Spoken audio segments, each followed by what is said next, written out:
Welcome to Four Wall Chats. I'm Matt. And I'm V. We're all binge watching our favourite TV shows during this lockdown, but have you ever stopped to think about who actually makes those shows? The TV industry is full of talented and creative people, but it's been hit hard by the pandemic, with a lot of work either being cancelled or postponed.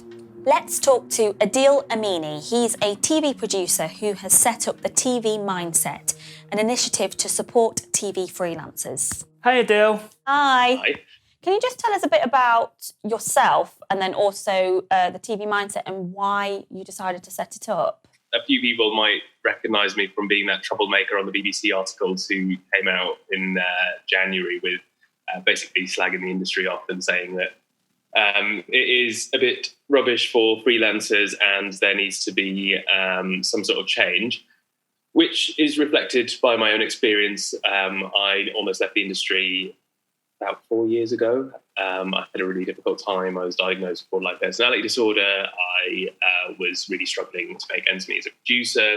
Been through a few jobs where bullying and harassment have been around and caused my anxiety to shoot up, and I just felt like there was no support. So around this time last year, I just had the idea of maybe making that support and forming what is now called the TV Mindset. It wasn't then.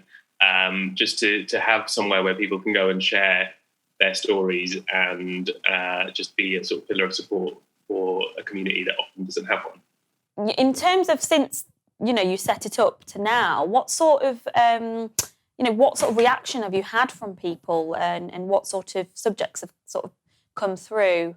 I think when we first announced it, so when I first did an event last year, it was called Freelancers Mental Wellness Morning that we did in association with ITV.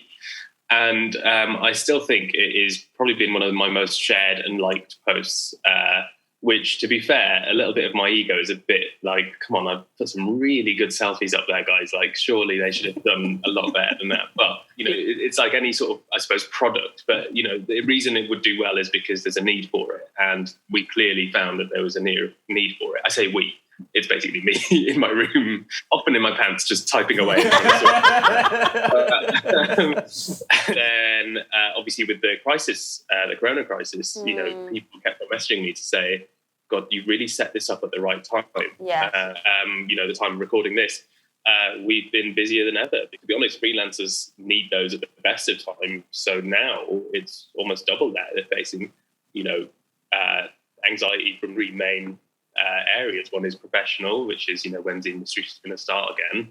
One is financial, because we've fallen through the government cracks. And the third one is obviously the general social anxiety that we're all going through under lockdown. And taking to unusual activities such as recording things over Zoom. Yeah. It's become a new common thing we do. Well, so it's a thing daily now. We're always on Zoom, almost socially or work, I think. I mean, I can relate to it. I know I don't do a massive amount of TV work. I'm more kind of branded content, but I can totally relate to it creating anxiety. And I think the thing for me is it's setting your own hours is part of the problem. It's because you're your own boss. It's like I tend to work overtime all the time because I kind of feel guilty if I'm not working, but it's not healthy because you need your own time to actually enjoy your own, enjoy yourself, I suppose. A nice question. Do you get paid for that overtime? It depends on the job. I think there's a part of I will charge the client, for a day's work, but because I'm passionate about my work, I always end up working more than I probably should, because I just want the best result. I saw you nodding and smiling. I think you knew what I was getting at there, Dee, but in terms of overtime. Yeah, absolutely. As somebody that works in television and, it's sort of almost from the get-go, a contract that you sign might sort of factor in, you may have to work beyond your contracted hours. And it's something that you see, you sign, we get, and then we get on with it. We do it because we're hardworking, we're passionate, and what we get to do is amazing. But there has been, I think it does just fall through the cracks because it becomes the norm. We're expected to work those hours. But I think last year I really found I was going from one contract to the next contract, working crazy long hours. And it wasn't until somebody said to me, right, you're going to burn out. And until I actually did burn out, I was like, okay, right, I need to actually have some breathing space within contracts. I need to set my own boundaries. there's a culture of staying late and a culture of doing certain things that you perhaps don't necessarily have to do in another job. But the reason we do it, and I think one of the things that you were perhaps trying to, the one thing that I was getting from there is that you do it because you don't want to be seen as upsetting the balance. Absolutely. Or being breaking away from the norm. And you have to be able to be seen as being employable. And, you've got to have this amazing can-do attitude to everything. And yes, you can, I was going to say something awful, but I know we're a family audience, but do a number 2 in my face and I'll be fine with it. And it's ridiculous that we have to just keep on putting up with that. When you're whether you're freelance or self-employed, you are sort of driving and representing yourself. When you're going from contract to contract, you're going from employer to employer. It's got to be ingrained within you to almost manage your mental health, and therefore it's more than paramount to have things like this in place, I think. I do believe, and I think this was a quote from the BBC article, that if we all walked out, the industry would stop. Well, this is the thing, you're saying about moving around, is that we don't have any sense of belonging either. Absolutely. We are essentially just sort of sole agents that don't belong to any sort of network. And rather than, looking at our peers with respect and helping them out, we're told to treat them as competition. And you even sometimes talk to your friends in TV because you think, oh no, but what if they tell somebody that might stop me from getting a job and whatever. And I think we can't rely on these big companies to look after us. Certainly, they have a profit margin to worry about and staff concerns, and I just think we can't expect these companies to look after us, so maybe it's time we just looked after each other. How did you find adapting the group and the initiative to kind of to support those affected by coronavirus within the TV industry? Yeah, I would say that the 2 words that can summarise it best are relentless and sleepless, because it has been quite an intense 2-3 weeks, and that's for everyone. I'm lucky in that as I said earlier, I'm a one-man band. I can organise things and get a group of people together a lot quicker than a company who has to go through a lot of red tape. So in that sense, I guess I've just been guided by what I think I would have needed as a freelancer during this time. I'm one of the lucky ones that I've still got my day job and I'm working there, so I can afford to at least put some of my own money into this. You don't mind doing that because you just realise all the messages that have come through and the things people have been saying, the stories that have come out, every single one of them makes it worth it.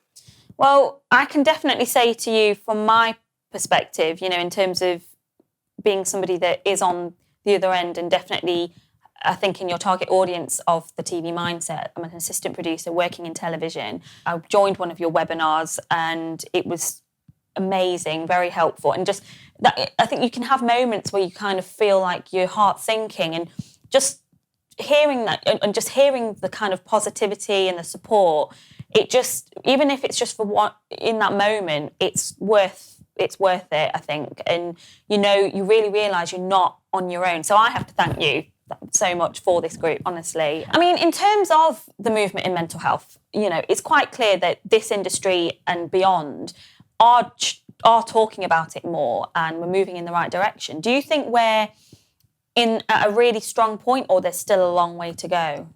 We could go one of 2 ways. We could use what's going on right now and the fact that it's highlighting so many mental health, gaps as the jumping off point for what happens in the future.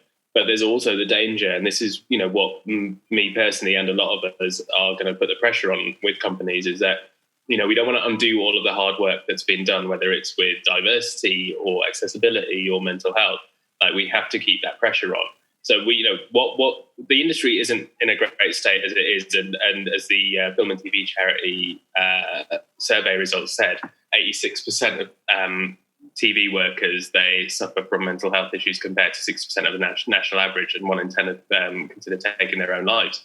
That is not a good status quo to go back to. But what's even worse is if we go back and people are saying, oh, our budgets are tighter and you have to work for less, and we don't have the resources to do this. Then we're going back to not just the status quo, but something that's worse than that. I think there's an opportunity here to kind of really really take all of what is happening right now and move, and once we're sort of out on the other end of it, to really move in a really positive direction. Well, this week, a few of us who felt the same way and who have been running these smaller campaigns have joined together to form what we've called the Television Freelancers Task Force, because we all feel very strongly about this, and we do have the ear of broadcasters, and we have a pledge, we have a point, we have a strategy that we want to take forward. One of the key sort of tenets of the TV mindset is just the phrase "never again." What happened to us should never happen to anyone else ever again. Like, the other tenet that we're going to keep on putting the pressure on is, nothing for me that isn't also for everyone else. And, we are going to make sure that whatever we get isn't just for a select elite group of people. It is to make sure that this industry remains open and accessible to everyone. And certainly from my point of view as well, you might have BPD, you might be gay, you might, have your circumstances, maybe whatever, but I want to say that none of that should ever hold you back from having a job in the career that you love. On a personal note, how are you finding this transitional period that we're in? Absolutely insane, which probably is a good term to use for a mental health advocate, but it's nothing like it. I mean, I'm lucky. I'm up in Yorkshire with family, and I'm able to keep on top of my stuff. But it's just I think it's also just not knowing when it's going to end, but sort of conquering that bit by bit and not letting that get on top of you.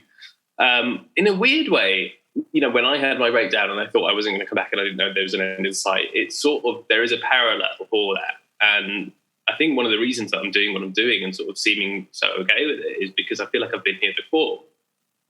And, all I can say to people is that, look, there is another side to it. There always is. And that things will get back to a level that you want them to be, but it just takes time. But the important thing is just to hang on in there. I think everything we've chatted about, is really inspirational. And I think whether or not you're working in TV or not, I think, during this time, we're all having to cope with something we've never had to cope with before. So I'm sure your words will hit home for a lot of people, and I really do hope they do. And I'll be keeping an eye out on the TV mindset for everything you've got coming up, and I do urge others to as well. But thank you so much. Yeah, thank you, Adeel. Great, thank you, guys. If you want to find out more about the TV mindset, head to their Facebook page. We'll have a link in the description. Thank you so much for watching. Stay strong and safe, beautiful people.